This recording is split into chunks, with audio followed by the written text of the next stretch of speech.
Stress is considered one of the biggest challenges in the workplace and one of the major causes of almost all disease and illness in our society.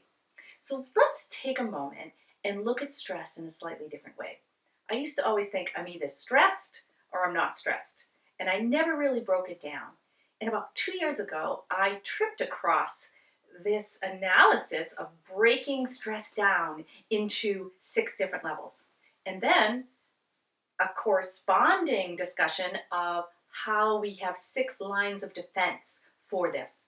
It maps it to the endocrine system. So we'll get to that in a minute, but the endocrine system is how this impacts you physically. So let's dig into it. This is a very, very different perspective. I found it to be incredibly helpful to me, and I hope you do too. We'll look at your patterns, we'll share tips and tools, and we will also have a mini visualization at the end to help build the muscle of this new pattern, this new behavior towards stress. So I hope you find this as helpful as I have. This slide details my bio, my street cred, and you're more than welcome to take a look through it. I think the most important thing is to point out that I became an executive at a very young age, at 27, and I was thrust into managing a group of people, having all kinds of stress, and we didn't have a big HR department. We were a small to medium-sized company, and you just kind of had to figure it out for yourself. So the most important thing in my bio is that I've walked in your shoes, I've felt the pain. I was a single mom, I was an executive, I was overwhelmed and stressed, and I had PTSD. I mean, just the full whammy. And then I started to really look to find ways that would help me to live a happier life, a more peaceful life. So that's where this all comes from, and I hope you find it helpful. So what is stress? Stress is your mind and body's reaction to a real or imagined event, threat, or change. Now, these events, threats, changes, they're called stressors. And when these stressors come into your life, they cause stress. Pretty simple.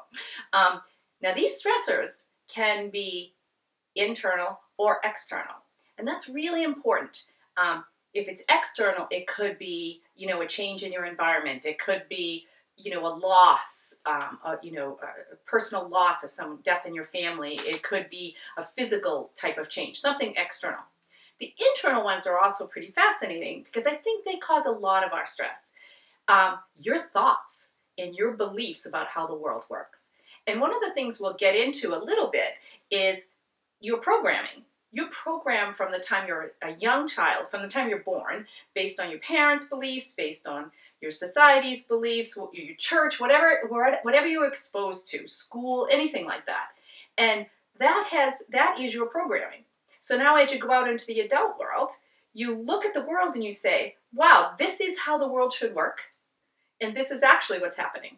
And the disconnect between those two causes a dramatic amount of stress in our lives because it should be this way, but it isn't. This person should behave this way, but they don't.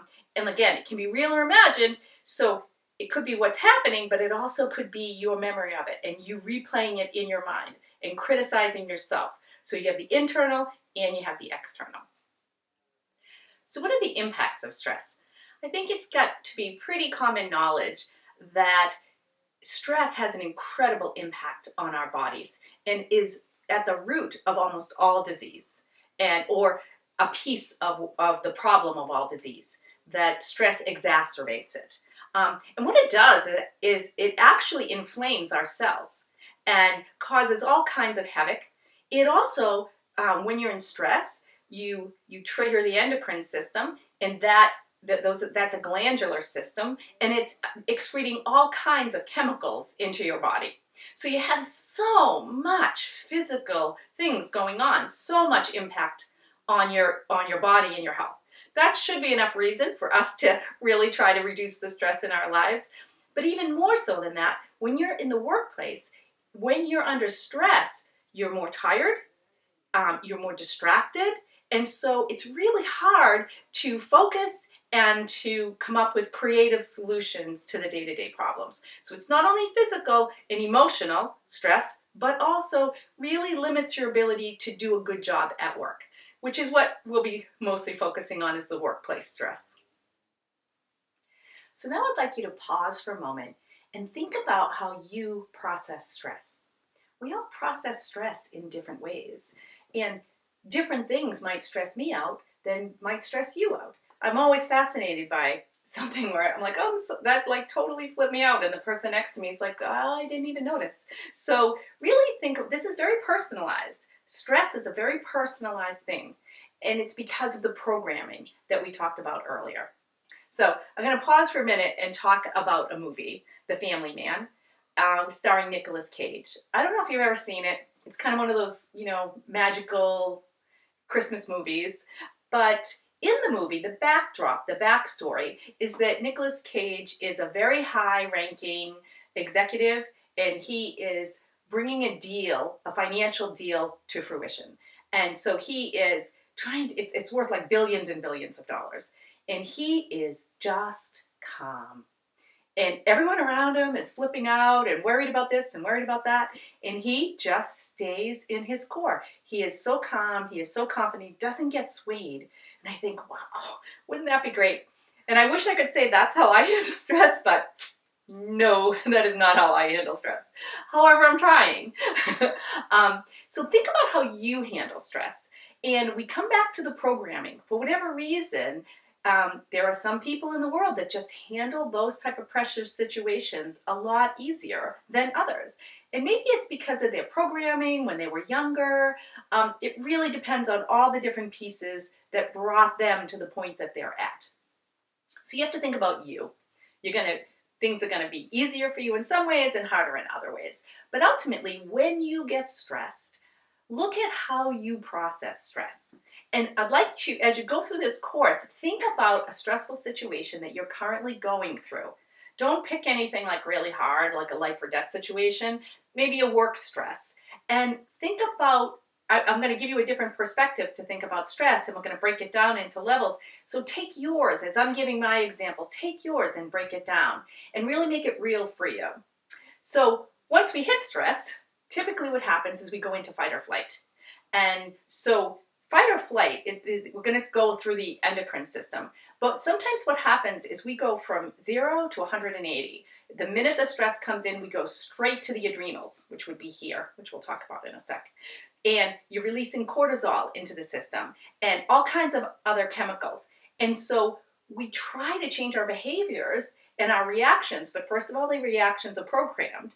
And second of all, once the stressor kicks in and the fight or flight kicks in, all these chemicals are going through your system, making it really, really hard to relax and to get back to a relaxed type state. So let's dig in and we'll go through stress and use your own example and just really bring it home to make it personal for you. So oftentimes when I start to talk about fight or flight, I get the question, well, what about freeze? Because that's what we hear now, fight, flight, or freeze.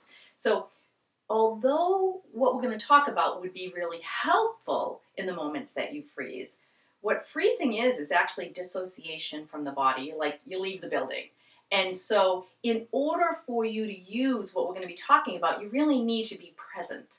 And so I'm not going to talk about freeze because you actually need to come back into your body and then apply what we're going to talk about. So it's not like this isn't going to be helpful for freeze, but you're really going to have to come back into your body before you apply these things. So that's where we're going to kind of put freeze off to the side. So I want to look at the fight or flight response in a slightly different way. The fight or flight response is to be used in very, very critical life or death situations. Fight or flight is literally kill or run. Those are your two options. And we use that all the time. So for example, I'm an antelope out on the plains, the lion's coming after me. I need to just run and get away. Now, that's what the system is meant for. So this system is part of an old part of the brain, the amygdala, and it really is pre-verbal. And so we shouldn't be using it all the time. It's meant for, you're lifting, you hear about moms lifting a car because their child is underneath, or sometimes we need so much power because it's a life or death situation, or you need to be able to run. Unfortunately, we use this all the time. I probably trigger my this fight or flight system, I don't know, 3 or 4 times a week, sometimes twice in a day. What if this system is really only supposed to be used once or twice a year, if that? So what I'm talking about is the actual fight or flight. So there's a whole endocrine system, which we'll go through. Fight or flight is kind of at the end of the road. It's the 6th level, and we use it for any stress, even if the stress may only be a level 2 or 3, which we'll talk about in a bit. So what if the endocrine system has been so overused that the minute any stress comes in, the whole system, instead of being done in stages, has been hardwired. So you go straight from the most minute stress right to the highest level of defense. So what if the endocrine system is meant to be used in lines of defense that match the level of stress? So that's what we're going to get into today. We're going to look at stress. We're going to look at fight or flight in the endocrine system in layers. And let's use the right amount of defense for the right amount of stress, rather than using the maximum defense for all stress, which is what we've been doing in society nowadays. All right, so now I'm going to transport you back to 8th grade biology, and we're going to talk about the endocrine system. And we're going to map the endocrine system to stress. We're going to break stress down, and then look at each section of the endocrine system as a line of defense for the different layers of stress. Sounds simple, right? So let's assume that if you are at rest or you are totally relaxed, you're at stasis, and we'll represent that by the top of your head. Then what may happen is a stressor comes into your world. And keep in mind, this could be a threat, this could be a change, this could be anything. But something has come into your world. And what happens is you go down to the first line of defense, which are 3 glands in your head: the pituitary, the pineal, and the hypothalamus. Now, they're right in the area of the mind.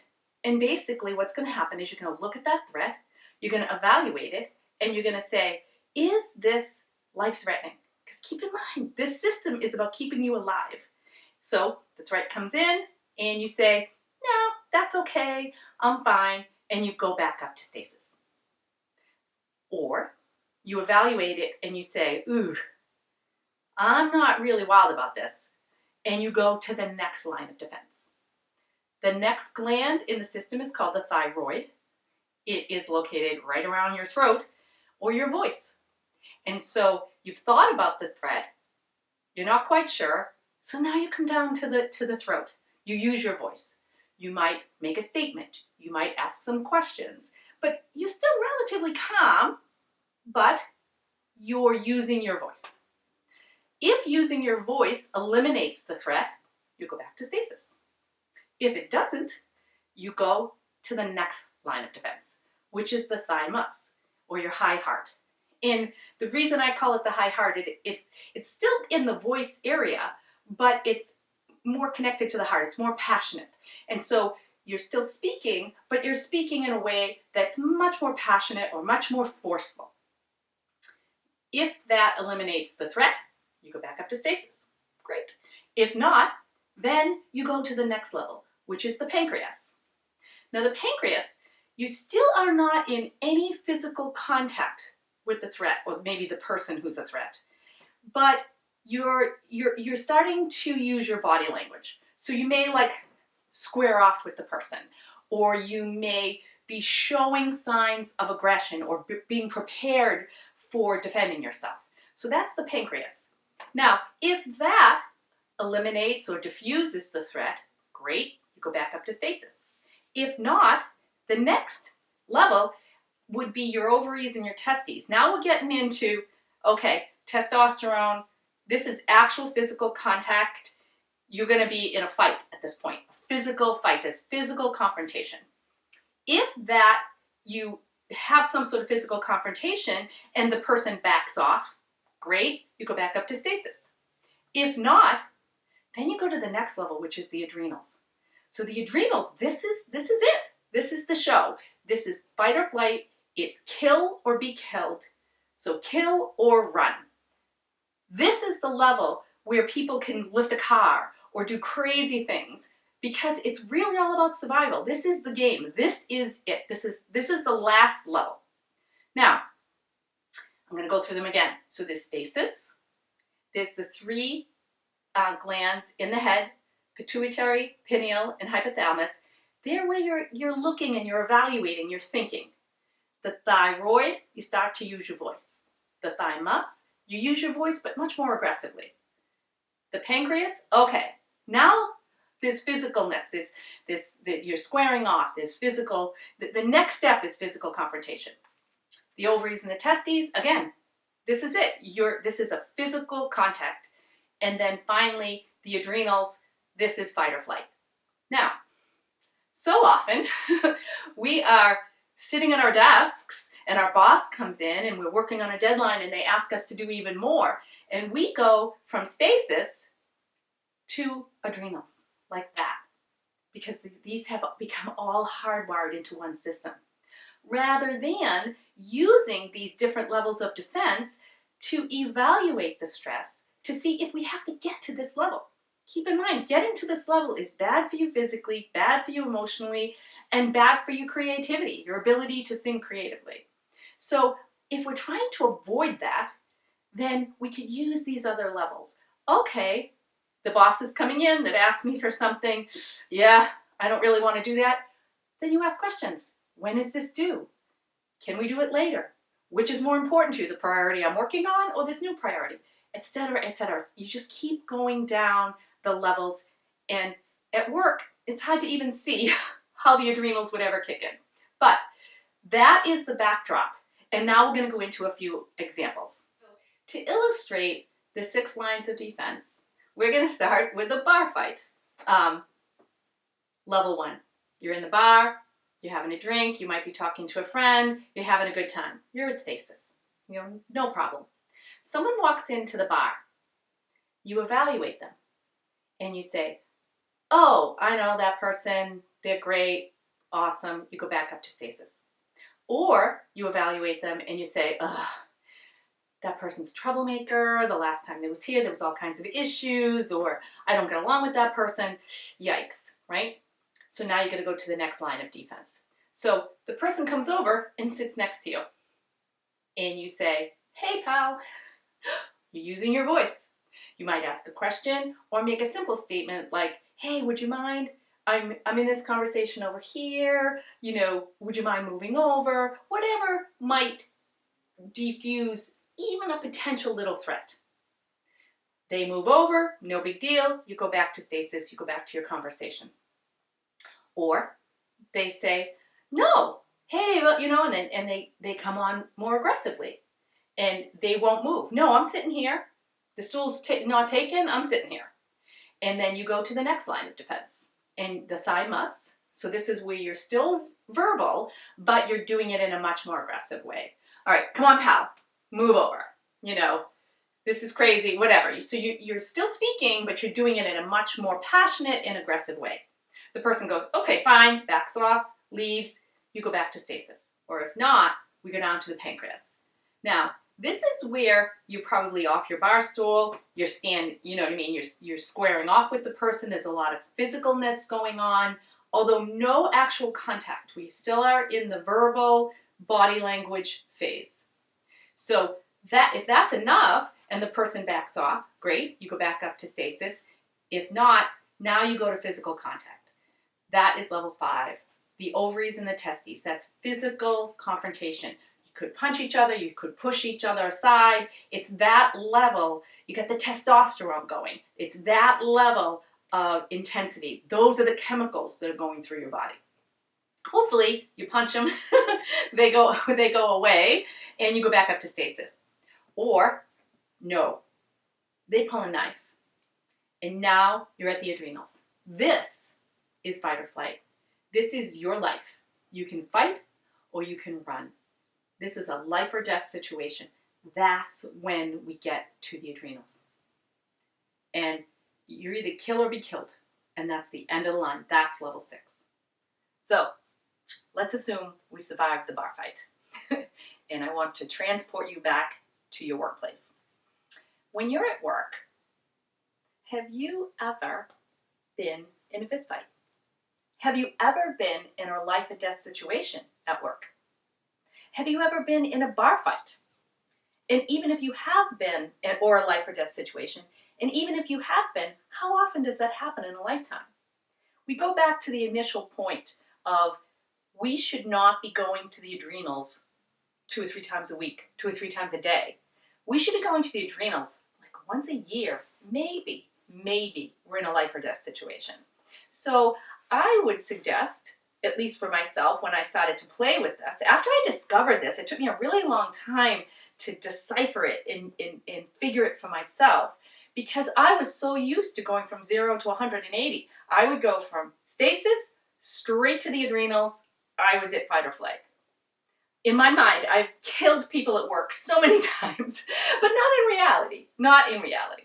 So I'd like to just suggest that how often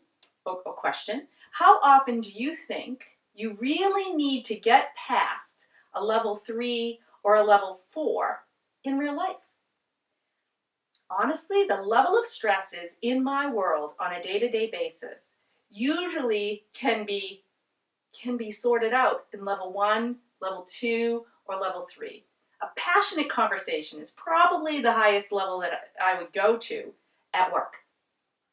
And yet, I know my adrenals are firing, the cortisol is going through my system oftentimes in the week. So it really helped me to look at this and say, wait a minute, I am going full guns a-blazing with my adrenal glands when it's really not necessary. So really think about the scenario that you, at the beginning I said, think of an area you're stressed about at work or in your home, and think, what level is that? What level of stress would that really qualify for? And then what level of reaction are you giving it?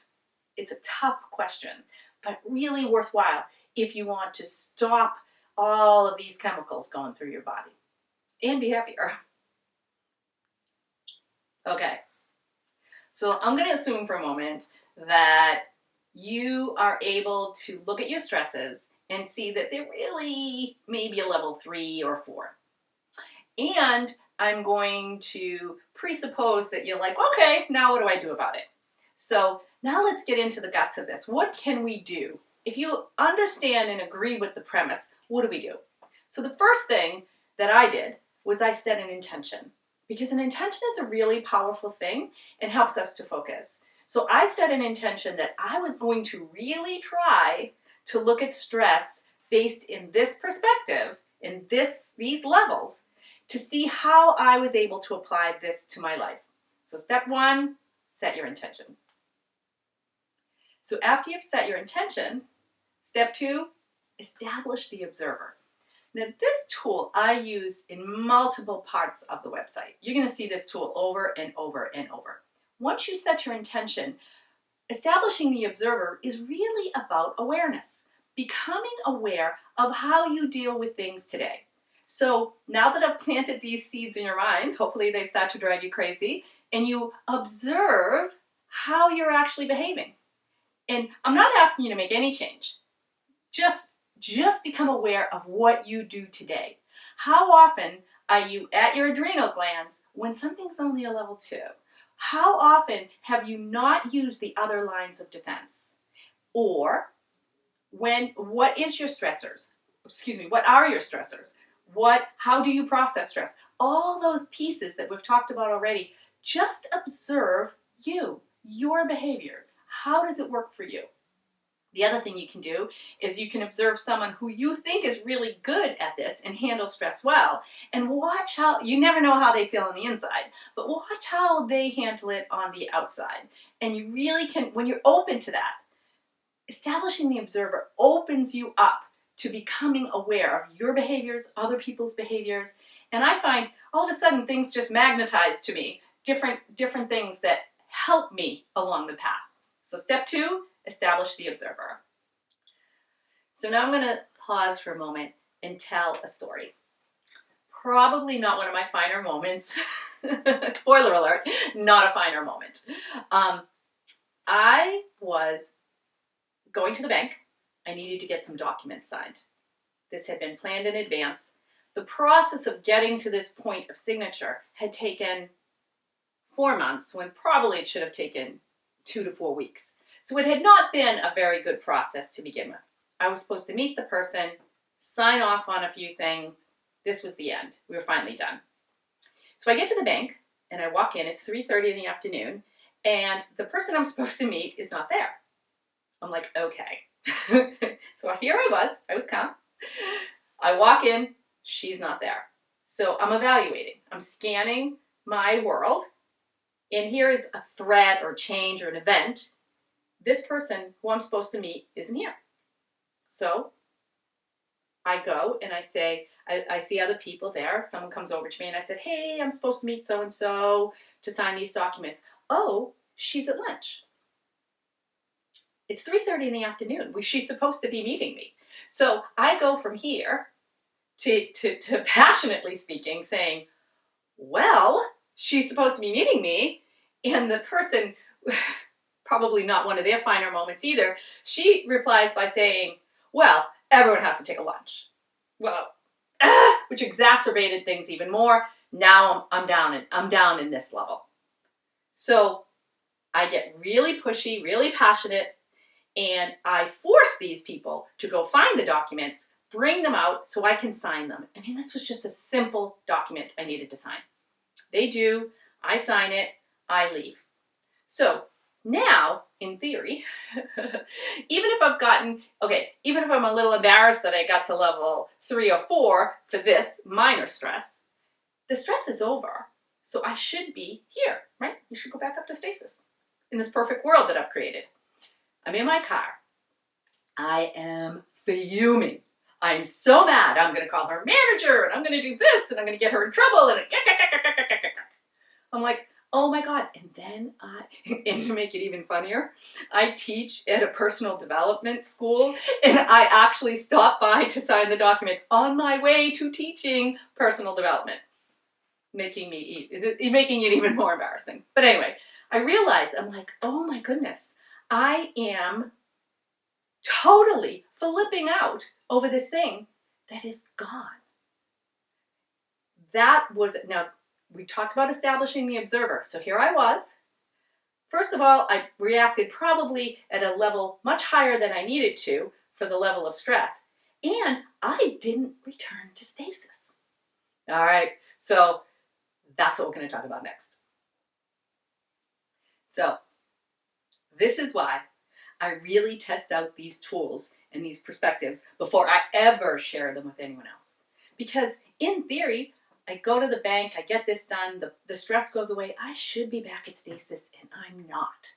Not only am I not at stasis, I'm talking about in my mind, now it's all mind, remember internal, so we've gone from an external stressor to an internal stressor, and I'm thinking about, oh my goodness, I'm going to get this person in trouble, I'm going to call her manager, and I'm realizing, and keep in mind, we've established the observer, I'm realizing that these are big negative pleasures of mine. I love to be right. I love to think I'm smarter than another person. So these are really not great qualities of mine, but because I'm trying out this system and I'm not returning to stasis, I really have to evaluate, well, what's keeping me here? Well, part of the reason I'm here is because I have cortisol and all kinds of other testosterone and other chemicals going through my body because I have myself so worked up over this situation that's gone. So first of all, this returning to stasis, to me, before I could ever present this is the part I struggled with for a long time. And I wish I could tell you that this story is from my distant past. This happened about 6 months ago, and I had already been working with this methodology for like over a year. But the more I work with it, I realize, how do you get back to stasis? So number one, my observation was, I now have triggered all this stuff in the endocrine system. I have these chemicals going through my body. You gotta give yourself a little bit of a break, because returning to stasis when all that stuff's going on is really hard. So I'm like, okay, so here I am driving. Fortunately, it was a long drive. I realize what has happened, and I'm like, okay. And I just started to breathe and breathe and breathe. And it took a while, maybe 5 minutes or more. But eventually, the chemicals and stuff started to settle down. I felt myself calming back down again. But I came to a really important juncture, which we'll talk about next. All right, so we're in my car. I'm calming down. And I come to a critical point. And that point is choice. Because it would be really easy for me to continue in my head about how horrible this person was, how she wasted my time, how I can't believe this, or I can choose that I would prefer to go back to stasis, to choose happiness over being right. And I really like to be right. So it comes down to a choice. You get to a point, so you've revved everything up, you've realized what was going on, you've let the chemicals dissipate, and then you have a choice. Because if you go back into your mind, those chemicals will come right back up again. Remember, it's external or internal. Thoughts about a situation that's happened in the past can raise up these same chemicals over and over, get yourself all riled up. And so I had a really important point in my life. What do I really want? Do I want to be peaceful, healthier, calmer? Or do I want to go to my negative pleasures of gossiping and And in this one situation anyway, I chose, I'm going to use this as an example to build that muscle of letting the system work the way it's supposed to work and go back up to stasis. But it's not an easy choice. It sounds easy and I've made fun of it, but when you're mad, it's not an easy choice. So choice, we get to the point where it's choice. So you set out an intention, you establish the observer, you start to become aware of things, you have the knowledge of this system and how you can evaluate your stresses. The stress is gone. It's a choice to go back up to stasis, especially after all those chemicals are going through your body. So choice, it just comes down to choice. All right, so far, what we've done is we've talked about one stressor coming into your world. And how do you evaluate that one stress? So a question I've been asked when I've done this live before is, yeah, but what if you have like 10 or 5 or whatever, multiple small stressors that build up to this big, huge stress? Well, the best thing I can suggest is everything on this website, everything that we do is all about living your life from your core. Being aware of the things that pull you out of your core, like, for example, stress, challenges, and to do whatever you can to stay in your core, be aware when you're out of your core, and to come back to your core, because everything's better when you're living from here. So one visualization that I'd like to share, and this is actually a tool that I've used many times over the years, is when I start to feel those multiple stresses just all coming in, I envision myself in the middle of a hurricane, the eye of the hurricane. So all those stresses, all those conflicts, all those challenges are swirling around me. I wish I could tell you that I have a magic wand and you take this course and bing, all your stress goes away. That's just not how it works. I can't make your stresses go away. I can't make my stresses go away. All I can do is to be in my core, and how do I react to the stress? Stress is caused by your reaction to the stressors. So I envision myself in the middle of a hurricane with all the stuff going around me, but I'm okay. I'm solid. I'm in my core.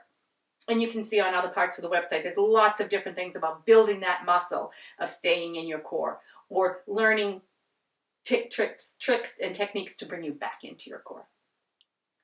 So, changing behaviors. You set out the intention, you become aware of your behaviors you really want to change, and you're like, why are these behaviors so hard to change? Part of it, the chemicals going through your body, for sure.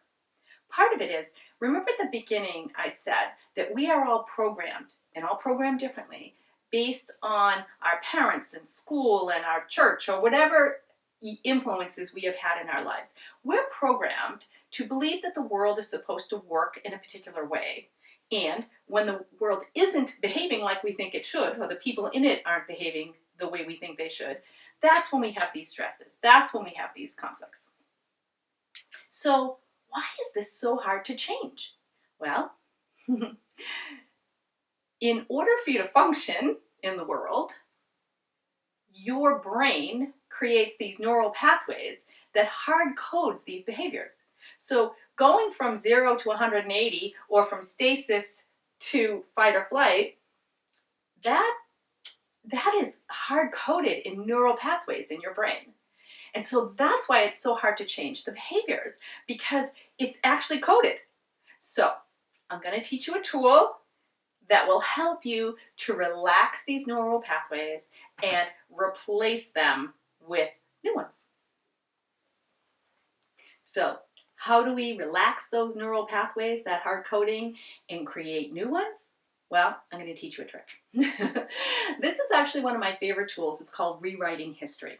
So imagine you're in a stressful situation, or a situation where stress comes in, and you realize afterwards that you have behaved in the same way that you always have. So for me, that moment at the bank, I went straight to fight or flight. I was all worked up. Those are my old behaviors. So how do you change them? First, you become aware of them, like we talked about, establishing the observer. But secondly, if you realize after the fact that you've behaved in your old way, sometimes you feel like there's nothing that you can do, but there is. So there is a part of your brain or your mind or something. I'm not a scientist, but I'm like totally enamored with science. That cannot, anyway, this part of your brain or mind cannot tell the difference between what is actually happening and what you daydream about. So let's assume that you're in this meeting and you behave in your old pattern, and then you go home that night. And in a relaxed moment, I do this a lot, like I review my day when I'm laying in bed at night, and you're laying there in a relaxed way, and you replay the situation, and you react the way you wish you had reacted.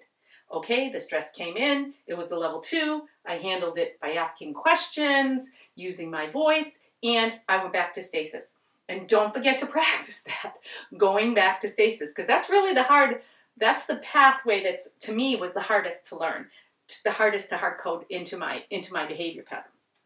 So you think of the situation and you knock it out of the park. You handled it so well, just the way you had envisioned that you could. You did it perfectly. And the situation resolved itself, the stress went away, and you went back up to stasis. Now, what I found with this, and I've used rewriting history to change many behaviors. Stress was not the first one that I used, thank goodness, because stress was a hard one for me to change. What I noticed was I may have reacted poorly, and I didn't even realize for like 2 days. And then I go, crap, I screwed up again. I can't believe I did that again. I really set up the intention. I really want to change that behavior. And I keep going back to the old way. So then what I would realize, but I keep doing it. I keep doing the rewrite history. I daydream about it happening the way I wanted it to happen. And then what I realized was, okay, it happened like I was in another stressful situation. But I realized, right afterwards, or an hour afterwards, what I had done. And again, rewrite history, daydream about doing it well. And what I found was that when I was in a difficult situation, the behavior that I wanted to change, that I started to realize that I had done it wrong, much sooner, to the point where I started to realize as soon as I went into the old behavior, while I was doing it, I realized I had slipped back into my old pattern. So if you do that, if you're able to catch it in the moment, my suggestion is you hit the pause button. Pause button is somewhere on the website. There's a tool called the pause button. And basically what you do is you just stop and you get yourself out of the situation rather than making it any worse. Use the pause button. But the most important thing with rewrite history that I found is that all of a sudden I was realizing in the moment. And in the moment is when you can affect real change. So the daydreaming is changing my neural pathways. But once I got it into the moment, that I could actually change what I was doing, changing the behavior in the moment. This is like building a muscle. It's like riding a bike. It's like working out and getting to a higher level of weight that you can lift. It takes a while, but it works. Just trust me. Try it. It works. So first, you're going to take 3 deep breaths into your belly. So really expand your belly. In and then out through your mouth. Another one. And out through your mouth. Third, in through your belly. And out through your mouth. So we're going to start by putting your thumb and your forefinger on your adrenals. And you're going to envision the adrenals separated from one another, working perfectly, surrounded in white light. Keeping your hand on your adrenals, you're going to put thumb and forefinger on your ovaries, or if you're a man, just hover over on the testy area. And you're going to envision the ovaries separated from one another, working perfectly, and surrounded in white light, or if you're a male, just one gland. They're also separated from the adrenals. So each one of these 3 or 4 glands are working separately. Keeping your fingers on your adrenals, bring your hand up to your left-hand side where your pancreas is, right near the ribs.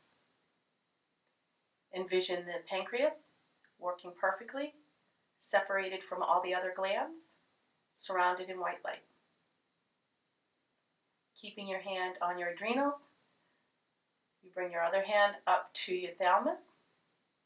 Again, envision the thalamus working perfectly, separated from all the other glands, and surrounded in white light. Keeping your hands on your adrenals, you can go up to your throat area, front or back, and envision the thyroid working perfectly, separated from all the other glands, and surrounded in white light. And then finally, keeping your hands on your adrenals, you do pointy fingers to your forehead. Envision the 3 glands in your head. Although they are right near each other, you envision them separated from each other, working perfectly and surrounded in white light. And all of the glands are separated from one another. You might remember over time we've fused this whole system together. So the first thing we do is we separate it and we set the intention that everything is working perfectly. Each gland knows what it's meant to do. And then we're going to go up to stasis. You can take your hand off of your adrenals. And we're going to envision a stress coming in, and it goes to the level of the pituitary, pineal, and hypothalamus. With your mind's eye, you realize that this is not a threat, and the glands function perfectly, and you go back up to stasis. Or the threat comes in, you evaluate it with your mind's eye, you realize it's more of a threat, it is a threat, so you go to the next level of the thyroid. The thyroid knows exactly what to do, asking for your needs, asking questions. You realize that the problem is resolved or resolvable, and you go back up to stasis. Or you ask, the stress comes in, it goes through your mind's eye, you ask for what you need, you're not getting what you need, so you go down to the thymus, and at the thymus level, you're asking in a more passionate and assertive way, still using your voice. Your thymus knows exactly what to do. That solves the problem. The threat is no longer there, and you go back up to stasis. Or the threat continues, it's starting to escalate, and you go down to your pancreas, and at the pancreas level, you're starting to, you're not coming into contact, but you're getting your body involved, your body language involved. You're positioning yourself for a conflict, if needed. And when you do that, the conflict goes away, you go back to stasis. Or the threat stays, and now you need to move to some sort of physical contact. So you go down to the ovary and testes area. This is actual physical contact. You use the right level for the level of stress. That solves the problem, and you go back up to stasis. Or it doesn't, and you go to the next level, which is your adrenals. Again, fight, flight, kill or die. Kill or run. The adrenals know exactly what to do. They're functioning perfectly. They bring the exact level of defense that you need, and you go back up to stasis. Now, taking a few breaths, we're going to come back into the body. Start to feel your feet and your hands. Become aware of the room, and open your eyes.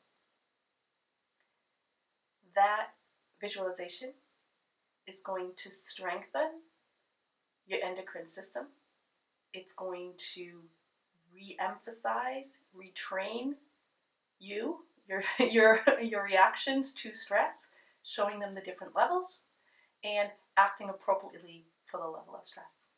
And this really helps to support you as you change your reactions to stress in the real world.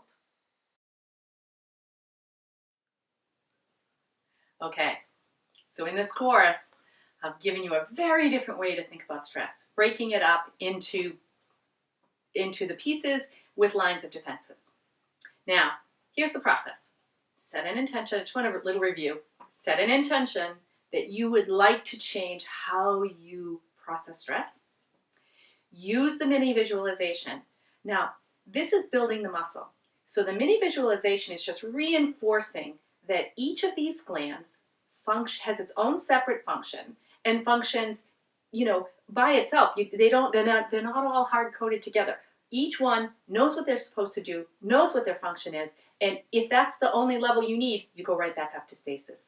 So the mini visualization is really good for getting to know this system in the 6 levels, but also to build that muscle of breaking stress up into the bits and not looking at it as one frozen system. After that, the next thing is establish the observer. Go into your life, establish the observer, start to pay attention to how you're doing things. When you get the opportunity, make choices. When you really get to the opportunity, when you're in the moment and you realize that you can make the choice toward your old behavior or your new behavior, make a choice. I mean, it's incredibly profound to make that choice. With all the chemicals going through your body, it is profound to make that choice. That's where the real change happens. And rinse and repeat. Rewrite history. If you continue to use your old patterns, no big deal. It takes time to change these things. I'm still working on it. And I've been trying this stuff for about 2 years. Rewrite history. Just pretend that you did it right. And again, that's another muscle builder. And rinse and repeat. I don't know about you, but I had to do this many, many, many times, and I continue to do it. I had a stressor yesterday where I didn't handle it the way I would have liked to handle it. You know what? Then I go back and I just look at it again. And I'm like, I am willing. Reset the intention, and you start the thing over. Okay? I hope you found this helpful. I found it to be a real game changer when it comes to stress, because it's not just like I'm calm or I'm stressed. It just gives you so many more tools, and I hope you find them helpful. Now, as always, if you have any feedback or any questions, just send them in through the website. We look at them all. We do our best to get back to people, but even if we don't get back to you specifically, we use that for content for future courses. All right, thank you.